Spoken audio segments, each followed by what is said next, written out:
Hello. Today I'm going to show you how to enter into the hidden menu of our Fabris F20 Pedelec. First step is we switch on the device by pushing and holding the M button for 1 second.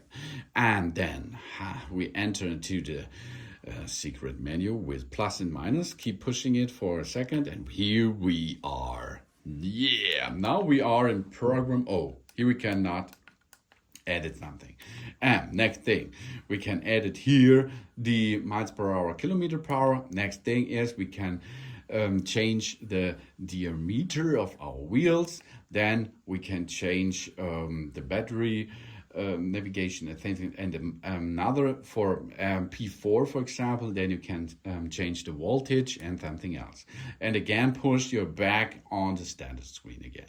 That's how we enter and of course how we exit the hidden menu of our Fabris F20 Pedelec. Thanks for watching. Please subscribe me and give me a positive feedback, and I hope to see you again on my channel.